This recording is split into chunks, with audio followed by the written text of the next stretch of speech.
Nous sommes le jeudi 19 octobre 1865. Un grand nombre de passagers attend le premier train qui va relier Port-Louis à Maillebourg.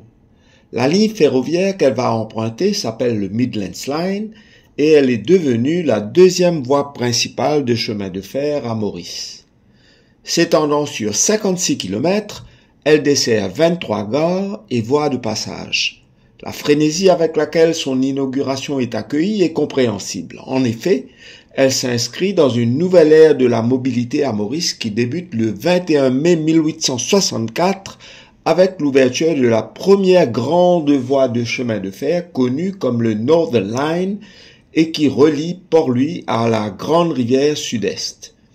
Plusieurs lignes principales et secondaires s'ajouteront au réseau qui, au début du siècle dernier, couvre de ses 278 km de voies ferrées une grande partie du pays.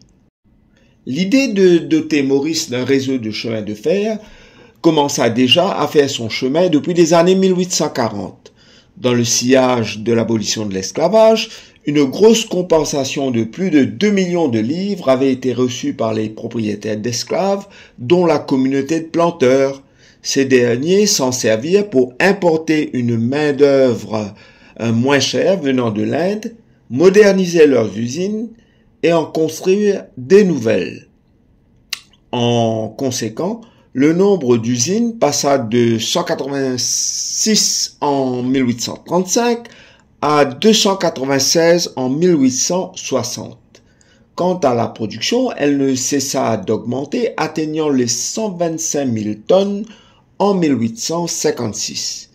Il devenait évident que les quelques milliers de charrettes tirées par des mules et des bœufs ne pouvaient à elles seules assurer le transport de la canne et du sucre. Les bateaux, connus comme les chasse-marées, transportaient certes le sucre à Port-Louis, mais cela ne concernait que les usines des régions côtières. Aussi, quand la même année, le docteur Hulcock, membre de la Chambre d'agriculture, soumet un rapport au secrétaire d'État, pour la construction d'un chemin de fer à l'île Maurice, les choses vont bien vite se préciser aux frais du gouvernement qui va dépenser 1 million de livres pour les 2 premières lignes de chemin de fer dans le pays. Les travaux commencent en 1862. C'est un chantier gigantesque qui malheureusement va contribuer à un fléau sanitaire majeur, le paludisme. En effet, les fouilles associées à la pose des rails vont contribuer à exciter la prolifération des moustiques porteuses de la malaria due à l'eau stagnante qui s'accumule dans les trous et sillons.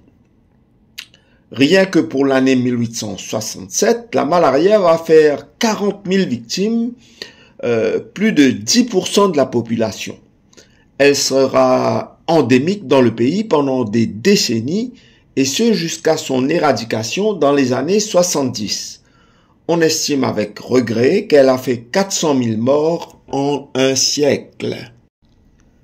Toutefois, le train et la malaria feront bon ménage en réorganisant la distribution de la population, aussi bien que l'aménagement du territoire local, comme le dit si bien le docteur Daniel Anderson, qui souligne dans son monumental ouvrage The Epidemics of Mauritius que, je cite, « Tout le long du chemin de fer de Beaubassin à Forestside, au-delà de Curepipe, la classe plus riche de la communauté mauricienne s'est établie depuis qu'elle a été chassée de Port-Louis par les épidémies de fièvre paludéenne en 1866. Hameaux et villages ont poussé comme des champignons à distance des gares. » Fin de citation. Ainsi vont émerger nos régions dites urbaines et nos grands villages. Certaines gares ferroviaires existent encore et abritent les bureaux de poste comme Rosil et Beaubassin. Par contre, d'autres infrastructures qui nous renvoient à cette période faste ont disparu ou alors elles sont dans un état déplorable, comme le wagon du gouverneur au musée naval à Maïbourg. Le train va aussi participer au développement culturel et éducatif du pays. Une nouvelle activité fera son apparition à la fin du 19e siècle. Ce sont les excursions en train et en famille, comme nous faisons de nos jours des road trips en voiture ou des pique-niques en autobus. La mobilité des enfants habitant les régions rurales vers les villes pour aller au collège, par exemple, est facilitée par le chemin de fer. Il y aura aussi un wagon funéraire qui s'arrêtera au cimetière de Bois-Marchand, où la gare, si nous pouvons ainsi la qualifier, servira de chapelle ardente. Le train aura aussi ses exigences qui correspondent aux mœurs de l'époque. Les wagons sont divisés en 3 classes. La première, où les sièges sont confortables et recouverts de cuir. La seconde, où ils sont en rotin, alors que ceux qui sont en 3e classe doivent se contenter de sièges en bois.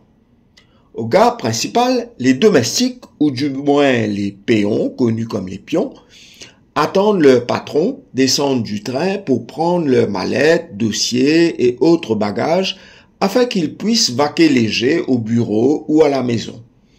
C'est dire que le transport ferroviaire avait aussi réussi l'exploit de réunir dans ses wagons toutes les couches sociales. Est-ce le cas pour les autobus publics aujourd'hui?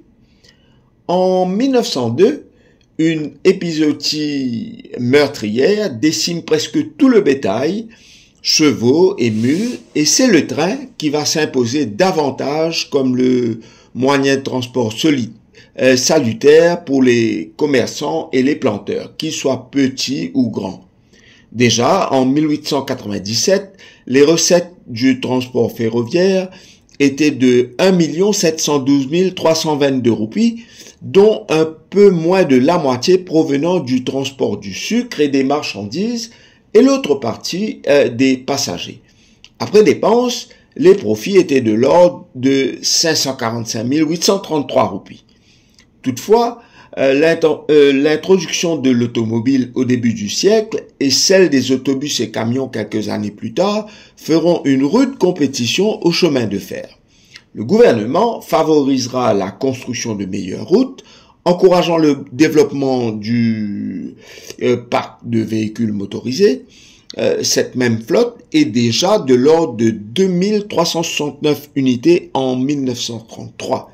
Il inclut 1471 voitures de maître, 126 autobus et 322 camions, et le volume ne cessera d'augmenter au fil des années.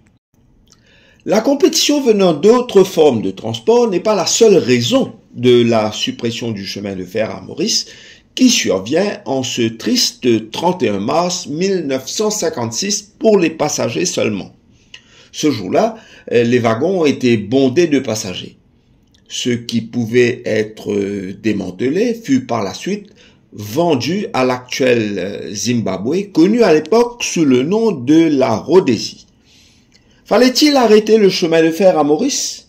Nombreux sont ceux qui pensent autrement, à commencer par cet électeur qui avait écrit sur son bulletin de vote en 1956, je cite, « La reine Victoria nous a donné le train, vous nous l'avez enlevé. » Le regretté maître Raymond Dugnaville, ancien président du Bar Council et historien émérite, déclare lui dans un article publié en 2017 que le recul montre clairement que la fermeture du rail à Maurice fut une erreur qu'il faut réparer, non avec des demi-mesures, mais avec une planification de grande envergure.